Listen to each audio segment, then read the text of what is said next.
Hello, this is the BeEngaged Podcast, where we talk to brilliant minds, elevate discussions across many industries to promote unity. Welcome, I'm your host, Michelle Harper. Today we are talking to Raquel Borras, youth advocate, founder of Rock Vision, and the host of Rock the Boat and Rated Gen Z podcast. So she's getting ready for a new documentary as well. I hear you, Gen Z. So I'm super excited to talk to Raquel. Welcome to the podcast. Thanks for having me. I love how we were connected too. I love when a good old sorority sister college friend can come in and make a connection. So that was awesome. So some fun facts that I found based on your youth advocacy. So Gen Z, I was really focusing on Gen Z. I know there's others that you promote and you support, but they were saying Gen Z is digital native from day one and short form, long form. They have a lot of attention span for shorts, but creativity is high. It talked about the most diverse generation yet. And then the entrepreneurial and side hustle minded, kind of rethinking college careers. And then a little bit of a digital overload, economic uncertainty and questioning their path, if you will. The last one was mistrust of institutions. So with that fun fact, are any of those correct? Is that what you're hearing? They make up 35% of the population right now. Wow. So they're the largest generation. Okay. And what are the ages of Gen Z again now? I think right now it's 13 to 28. Okay. So I think it might be 1998. But yeah, I think the youngest right now are 13. I have my first child is coming up on 13 and all the way to 28. And you think that they have a lot in common, that age span? I do, in the sense of like the digital aspect and technology and being super savvy when it comes to their phones and just technology in general, and just being so smart. Yeah, the socially conscious and bold. I was listening to one of your podcasts on the Rated Gen Z, and it just came across as so bold and so aware at such a young age to me. I feel like they're still babies, 24, 28 or not. And not only that, like they don't get as embarrassed as we do. There are podcasts that I've recorded where they'll say something and I myself am like, oh my God, they just say that? Do I need to cut this out? And then at the end of the podcast, I'll say, do you want me to cut anything out, edited anything out? No, I said it. Yep. And that part of it, even though I feel uncomfortable at times, I have to remind myself, like, well, if they don't feel uncomfortable and they're sharing their truth, then who am I to be the one to edit that out or to censor it? Yeah. Yeah. And the most interesting one from the fun fact to me is the mistrust of institutions. That can be a problem. How is that going to play itself out if they're mistrusting the institutions that we have built as a society to protect us and help us? And is there something to replace those institutions if they do mistrust them? I just left my corporate job and it was in the mortgage industry. So I worked for a mortgage company. And that was one of the biggest things. Is I have a colleague who has done the Next Gen Home Ownership Report. And I think she just released number 4, the 4th year. And the trust in loan officers, it keeps going down instead of up. And the trust is at like 19% right now, or 17%. And that's just appalling. That goes to show you that the loan officer is supposed to be the expert, the one that you're supposed to trust.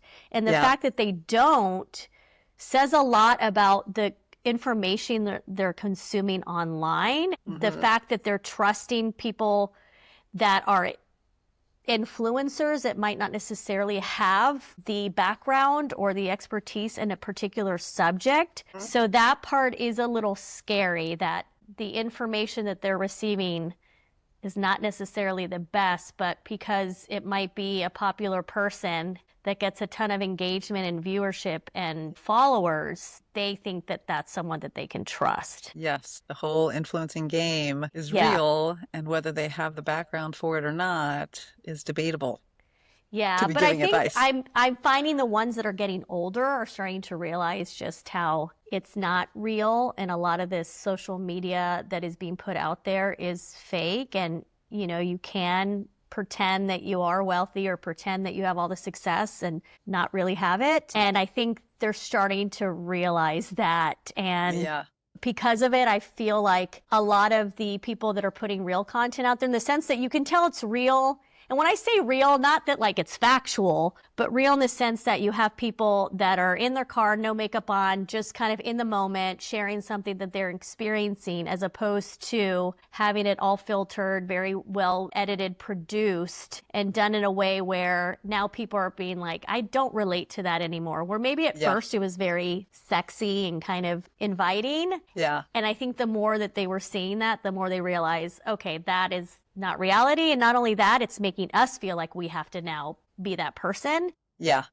And authenticity is key. If you're not authentic, and if you look too, if everything's too perfect, like authenticity is key. Yeah, but I think in the beginning, when social media first came out, there wasn't that idea of like authenticity is key. If anything, it was more of, oh, this is social media. We're supposed to put ourselves out there in a way that we want to be perceived and viewed. Yeah. And I think that was where it all kind of like started, to be honest. No one realized like, oh, it's okay to put my camera in front of my face where I have no filter on and no makeup and I'm just like in the moment. There is a little bit also, maybe my generation, I feel like it was all about saying everything that was perfect. Don't ever, talk negative about anything.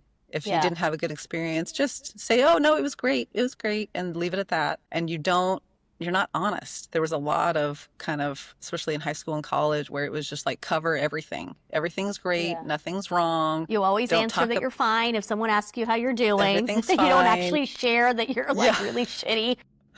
You're like, oh, that food was great. And you're like, no, I really didn't like the food, but I'm just trying to be nice. And it's like, you know what? How about we just be honest? How about we not cover everything and make everything sound perfect? Maybe we just be honest with each other. No, exactly. And that's what's happening, is it's evolving in a way of like, now they're like brutally honest. Yeah, you're like, wow. Now it's like, wait, that was a lot to share. You shouldn't be telling me all that. Yeah, I mean, everybody's learning. Yeah. Okay, so that was a great fun fact, and getting to know the Gen Z. So let's take it back. So Wendy introduced us. We were the pandemic crew. I love that. We've known each other for quite a while. So tell us a little bit of your background. How did you get into youth engagement, youth empowerment? What was your drive to go into this? Apparently, it was something that I was going to get into naturally as of a college student, not realizing that my experience in college was going to basically set me up for everything that I'm doing now. And Wendy and a lot of my sorority sisters in college friends had no idea, because once again, our generation, we hide everything and we don't share how we're actually feeling. Well, I suffered from clinical depression in college, and it was really bad my 4th year, to the point where I actually had a failed suicide attempt. Wow. Yeah. Wow. So I never actually graduated from UCLA because of that. I obviously had to go home and get better. And then I tried to go back, but it just was too triggering. And like now looking back, hindsight, I'm like, okay, now this all kind of makes sense why I'm doing what I'm doing. Because at the time, I was a perfectionist. I had major OCD. I was a people pleaser.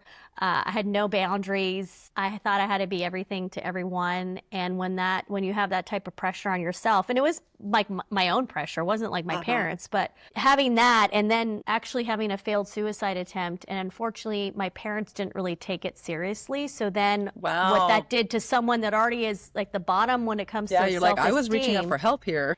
Yeah, and them not really, acknowledge it in a way, which now we've gone through therapy and they've apologized, and I've been able to tell them how it affected me, but I didn't realize how much it was going to affect me until recently, on how it affected my self-worth and just how I valued myself, self-love, confidence, all of those things. It really affected me, and it affected all my relationships. And so that was kind of a piece of it. Yeah. And then you're like, I'm not being heard here. But my kids, and that's where too, is I'm the mother of 2 Gen Zers. So like now being a parent of a 24 and almost 21-year-old, and having it be like they're the ages that I was at that time, and being a parent and realizing how my parents dealt with it, it's a tough one for me, because I'm like, I would have never reacted or not reacted the way my parents did. It would have been completely different. And knowing that, that's also been really important for me to be like, okay, well, I need to make sure that my own kids feel seen and heard by myself and their dad.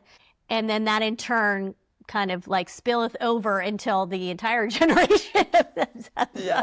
That generation where my kids are kind of like, we don't really understand where you're trying to kind of be a savior to all of them. And I'm like, it's not necessarily be a savior. It's just knowing how I felt. It's a and lifeline. Then knowing how, like, I'm a lifeline. Like, here's somebody that's listening to you. Let's get your legs stretching of what your capabilities are, Gen Z, and in a kind of a safe way. Yeah. And I found too, which is interesting, because if you think about it, their voices can be heard through social media. I mean, they have access to share their stories and to talk on the phone all day long on TikTok and Instagram and Snapchat. Like, they have the ability to do that. But I have found there's something about an older person saying, hey, I want to hear what you have to say, and I want to share that to the world on my platform. There's something psychologically that happens that it changes the way they feel about themselves too. Well, it's like, I want to advocate for you. And they're like, oh, I'm getting advocated by somebody that I respect. That really makes you feel good. That really does. Yeah, because I know if like we had someone that was older than me and was doing the same thing and said, Raquel, like, I actually care about what you have to say, you take it as, wow, okay, there must be something there that's of value to this person. I must be special. I must be important. And it helps with confidence too at that critical stage in your life of trying to build your confidence, understand who you are. And there's a lot there. Yeah. And knowing that, and just knowing like how these young adults have always kind of like, every time we have a conversation, they thank me for it. Yeah. Like, they actually appreciate that there's somebody that is wanting to share more about them and expose them in a way where it's not negative. It's not like being used or glorifying any of it. It's just being really honest about like, hey, this is what they're experiencing. These are some of their struggles. Let's empathize with what they're going through so that we can better understand and then hopefully help them, because they do feel lost. They do. They do feel also like they have all this information at their fingertips and they can't decipher what is right or wrong. And so it's almost like they're looking to us to help them figure that out, or guide them or mentor them and just give them insight. Like, they do want it. I think we all believe that they don't for some reason, but no, if anything, they need more of it. Good. So you're in college, UCLA. You left college and then you got into the mortgage industry. I know that you had kids a little bit early. I got married young, had kids young, was a stay-at-home mom for years, then got divorced. And I got divorced when I was 35. So I actually started from the ground up once I got divorced, like hostessing at a restaurant. I was a yoga and cycle instructor. Then I worked as a receptionist for a builder and worked my way up in that company, and then jumped over into the mortgage industry and kind of worked my way up through there too. So it's been a journey. So when people see what I'm doing, I try to remind everyone, like, it's been years. It's been a lot of work. You get married young and have kids young. How did that play into finding yourself? Because then now you're part of a couple and you don't have the chance to kind of be by yourself, if you will. How did that impact you? That's essentially what happened was, I was the one that initiated the divorce because I realized that I had lost not even lose myself, because I didn't even know like who I was. So I didn't even know she was lost. I just didn't know who I was. But I knew enough, because I will tell you this, as a yoga instructor, I had to go through my yoga certification, and then I did the 250 hours. And there is a lot of self-reflection and a lot of like internal kind of listening to yourself. There's a lot of moments there where you're looking inside. And that's when I realized, like, I don't know who I am. And unfortunately, I'm in a marriage that I don't feel like I'm being kind of like encouraged to be who I am, if you will. So I realized, like, I gotta kind of go out on my own and figure this out, because one, I don't know who I am. And secondly, like, I know I'm not married to the person that I'm meant to be married to, as much as, obviously, like when I got married, I never thought I was going to get divorced. But once again, I was so young. I was 22 when I met him, and he was my first relationship. Oh, gosh. So that's another thing too, is that I had never been with anybody else. So I myself had no experience. So there's a lot of things that kind of, and he and I have a great relationship, and we co-parent, and we still have a friendship and everything. But yeah, I realized that I needed to figure things out and had to do them on my own. Yeah, sometimes when you're young, it feels good to be with somebody because you feel secure and you feel safe. Then you're not exactly sure that this is the right, yeah, you think safe, like, oh, this is what I want or what I need. And then you realize, like, no, actually, it's different than what I had envisioned I needed. And then I will tell you this, like, amazing father. I adore my kids. Like, I obviously don't regret any of that. it's just, the timeline and the journey of it all is just not what I thought it would be, and that's okay. So how did that impact the kids? If you're like, hey, I need to find myself and I want to be the best version of me for you. Well, they didn't know that because they were 9 and 6. Yeah. So it was a tough one because they didn't know any better. And now that they're older, now they understand because they've seen what I've managed to do and just my personality and their dad's personality. And, they now understand the dynamic and understand like why it didn't work. Like they get it, but for the longest time, they didn't know. These are the things that I learned that I maybe should have done better or not or whatever for our son. I don't know if it's a struggle, but the power in a relationship was very different one generation ago to my generation. I happen to be in as close to the 50-50 as it can be. And the culture is not really there and ready for that yet either. And so we're in like the middle of our generations of trying to figure out how can we all be respected with each other, but then also like you can't not value what I'm bringing. Can't be just your life. It has to be both of our lives. And how are we going to do this together? Yeah. I don't know if enough that's been talked through with the younger generations of you can have your own life. It's okay.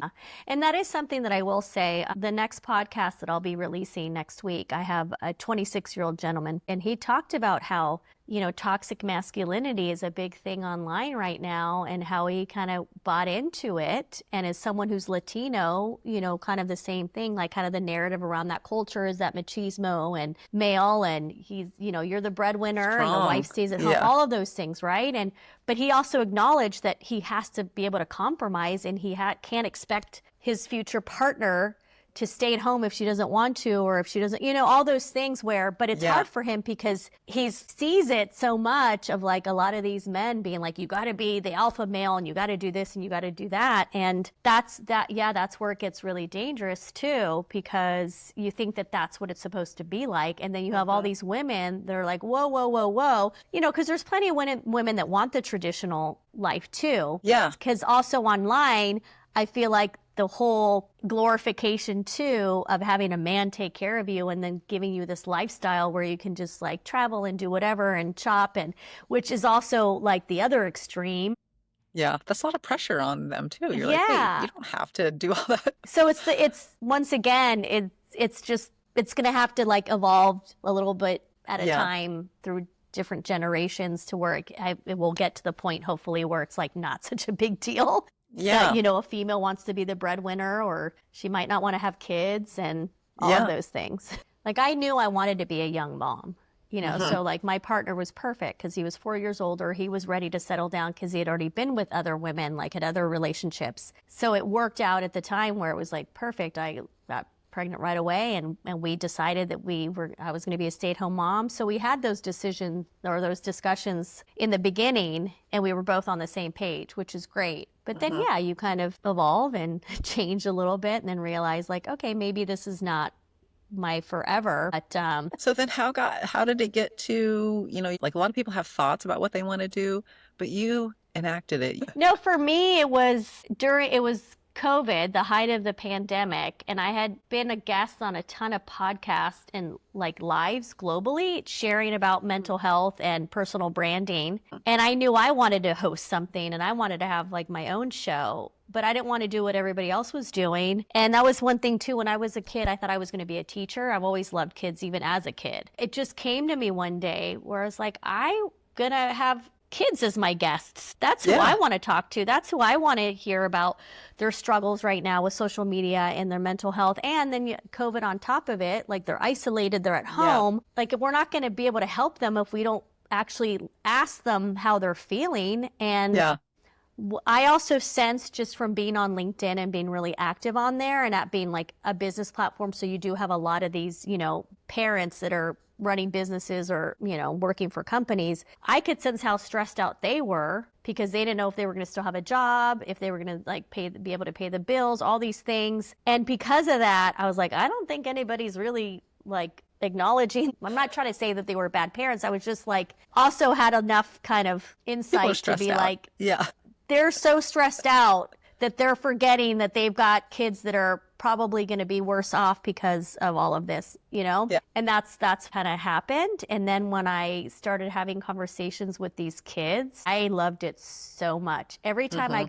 got off of a episode, I was like, this is it. Like, this is what I'm meant to do. Yeah. The joy of putting yourself out there and taking risks is fun. And the connections you make with people, I think that's why podcasts are so fun for me, is you touch each other's soul for just a moment in time. And I think the kids really enjoy that. And I think that it's probably just as good for them as well. Oh, yeah. I mean, I've had repeat guests. There's a couple kids from Rock the Boat that now are like family, and they're going to be a part of the film because they've been on the show multiple times because they enjoyed having conversations. Yeah. Over Zoom, knowing that they were going to be published on YouTube. There was something about that they really enjoyed. And then the fact that I've had people that were on Rock the Boat years ago, now that I have Rated Gen Z podcast, which is dedicated to over 18, I love that now that some of them that have turned 18 since are now on Rated Gen Z. Yeah. So they continue to want to be a part of what I'm doing. That's where I was like, okay, there's something here. Yeah, I just love that you're putting goodness into the world and we're all finding our way about how to make an impact. Like my heart was just telling me, like, Raquel, you're meant for something more, and you're meant to make a big impact in some way. And with that's why I'm doing it. But yeah, I mean, it's difficult sometimes because I'm just like, I'm going to be doing a documentary film, traveling 2 weeks in an RV with two guys that I've never met in person yet. So tell me about that. So this documentary is interviewing people on the road. I have a schedule. So I already have Gen Zers lined up, like on all the states leading up from San Diego, from California to Northern Virginia.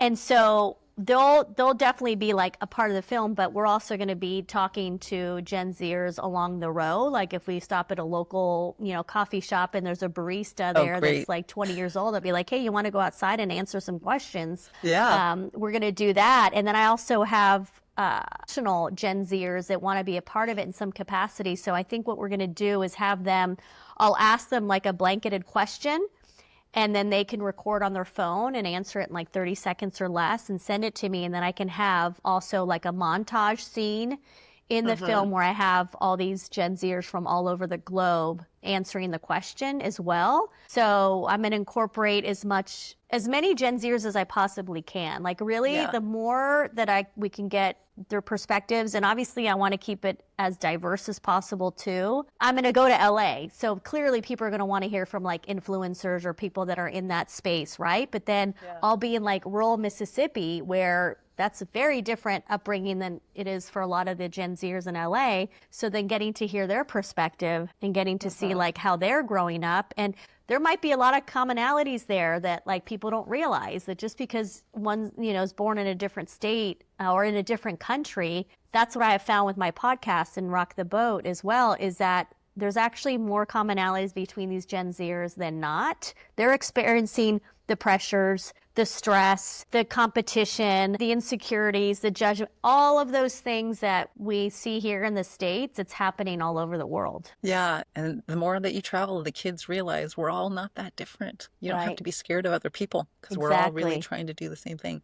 So the purpose of the documentary is to get Gen Z and youth talking so that we can all become a little bit more aware of what they're going through and maybe try to help them. And yeah, like my hope, for instance, like on just a very basic level, is somebody that maybe might be Gen X like me, or a boomer like my parents, someone that might be like, ugh, those Gen Zers, like I don't get them and whatever, like they're annoying. Because there are people that say that they're so annoying or they're so this, right? Like I want that person to have access to this and watch it and be like, oh my gosh, I now can empathize and have compassion for what they're going through. You know what? Next time I go to my local whatever grocery store, coffee shop, or I come across someone that age, I'm going to actually start up a conversation with them, and I'm going to be curious, and I'm going to want to get to know more about them. That's what I'm hoping for, because then that'll bridge those generational gaps. That'll bridge, everything in a way where hopefully they don't feel so resentful. Because if you think about it, once again, at the core, right? If you're a generation that everybody's like, wah, wah, wah, you're this, you're that, they're going to start developing the sense of resentment and sense of like, well, you guys don't care about us. And like, so why does it matter what we do? Like almost kind of start growing up in a way where there's like anger there and kind of like, you guys don't care. So why should we care? And that's like what I don't want. None of us should want that. If anything, we want them to be like, oh my gosh, like we feel the love. We feel like you guys are trying to help and that you're here for us and that you're listening to us. And yes, let's all work together. Let's collaborate. Let's come together and figure out how we can make this world a better place. And you're not going to do that when you're apart. Their childhood, their upbringing is unprecedented. Going through the and pandemic. Generation Alpha, the next generation, that's going to even be, that's going to be interesting too, because they're technically like the first generation to have social media from birth.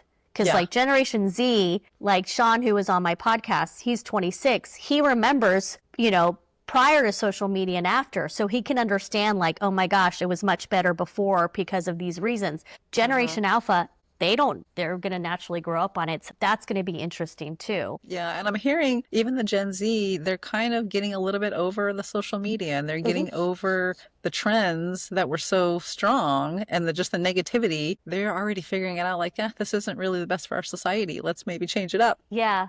I have quite a few that are on my show that that only have like LinkedIn for business purposes, you know. Otherwise, I have plenty of them that are not on TikTok or Instagram or anything. So when I promote their podcast, like there's one that has zero social media, a 24-year-old Jordan who was in my Pilates class, and she's like, I don't need it, but she wanted to be on my podcast and she's going to be in my film. But I love that she was just like, for my mental health and my mental well-being, it's not something I'm interested in. And she's like, and my life is perfectly fine. I don't feel like I'm missing out on anything. And there's a couple young adults that feel that way. And I love that. I'm like, more power to you. Like I respect them so much more because of that. I also use it as an adult. I use social media to keep my friends and family that I'm so busy with the job and the 3 kids and doing a side job with a podcast and trying to help society.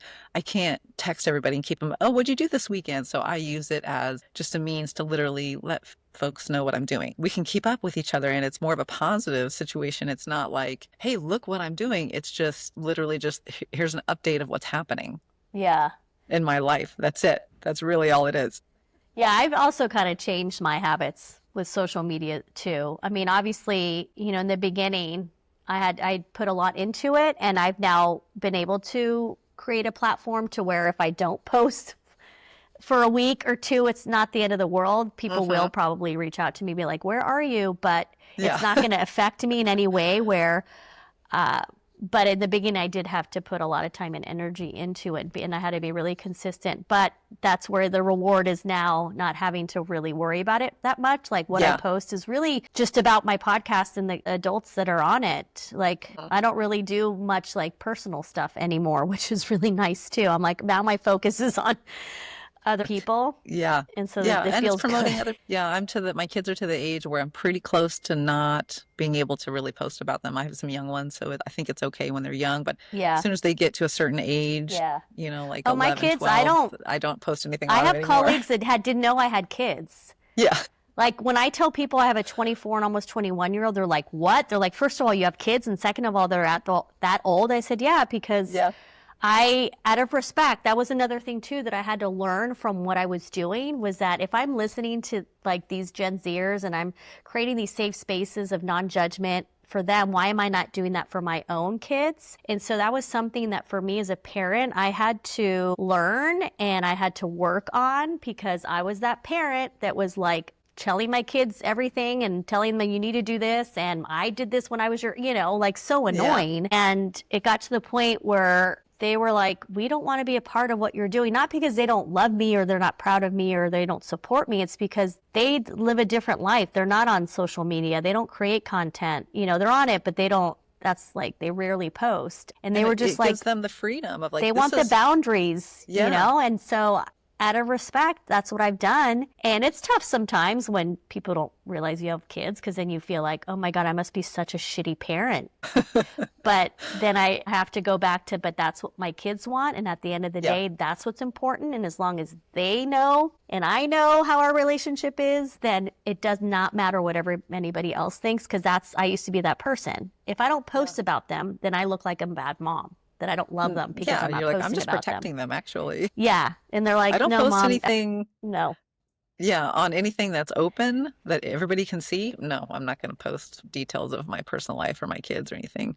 Yeah. But you can use accounts that are, you have to accept who can see it and accept who can be on your account, private accounts. Then that's a little bit, easier. But again, it's almost to the point where they're getting old enough to where they want to have their own life and they want to have their own narrative. I can't create their life and their narrative for them. And especially with what I'm doing, I think it's kind of hard too, because, this is they're the generation that I'm like talking to and sharing and talking about. And so I'm sure for them, it's hard too, because I'm their mom. And so they see me differently than other people would see me. That's something like with my own mom, like I have my issues with her and, she's very triggering in many ways, but it's amazing how many people outside are like, your mom's so great. She's so this, she's so that. And I feel like it's the same way with them, where everyone's like, your mom is this and this and that. And they're kind of like, yeah, but like we have a different experience with her. I also want to acknowledge that like, this isn't easy. Parenting isn't easy. We're just trying to figure it out ourselves too. We're trying to do the best that we can. And, and just because I'm good with kids doesn't mean that like it makes me this like super parent. A perfect parent. Yeah. No. Like, I'm just trying every day. I'm trying to do my best job. Marriage therapists are probably thinking, oh, they must have the best marriages because that's what they do. And it's like, sometimes it's like the hardest marriages. Yeah. Well, it's been fun. We're all on our own journey and we're all trying to help the world. And I love that we can connect and just talk about how each of us are trying to do our own part about helping the world. And I love what you're doing, that, it's all about unity and bringing people together. Like, the more like we're doing this and the more that there's people doing it, the better. And the more that we can collaborate and like all we can kind of ask for, I guess, at this point. Yeah. Well, Raquel, thank you so much for joining the podcast. Thank you. I really had such an enjoyable time chatting with you. So, quote of the podcast, was there anything that stuck out to you of like a lesson or funny or anything for the quote of the podcast? Oh my goodness. You know what? It's so bad because I like hate hearing myself talk or just hearing what I have to say. So the fact that I have to like rewind and go back to like what you're like, wait, what was I talking about? I'm that person that hates that I edit my videos because I have to go back and listen to myself. I know. I don't really enjoy my own voice that much either. I think my favorite quote of the podcast is just overall helping the younger than 18 and the over 18 and just jumping into it and saying, hey, you know what? This is what I'm going to do with my life. I think just overall what you're teaching us is pretty profound. So thank you. Really I'm going to be 50 this year. So it's like also a very weird thing of like, I basically have lived the first half of my life now. Yeah. So weird. I'm coming up on that. So yeah, I'm right there with you. You're like, what am I going to do with the second half of my life? Right. Here? I think that's where you're like, okay, on the second half, I want to be fearless. And I kind of want to help others. I've done everything right. I'm, society's rules, culture's rules, got it. Now it's time for me to give back and help other people. So I love that because not many people think that way or do that. So the fact that you do, I commend you for that. Yeah. Well, thanks again. I will let Wendy know that we're here in California. So, I didn't realize that you're on the West Coast, but yep, I'm just south of you. Anytime you want to hang out, let's get us all together. Yes, let's get I Wendy. Would love we'll that, do like I haven't seen Wendy in decades. Oh, how fun! Yeah, so we should plan something. We have to. I mean, we have to. This brought us together. This is a sign. Okay. Well, thanks again for joining, and have a good rest of your day. Okay. Thank you for joining the BeEngaged podcast. This podcast was prepared by the author in her personal capacity. The views and opinions expressed in this podcast are those of the author and do not reflect the official policy, opinion, or position of her employer. Thank you again for joining. All rights reserved to BeEngaged.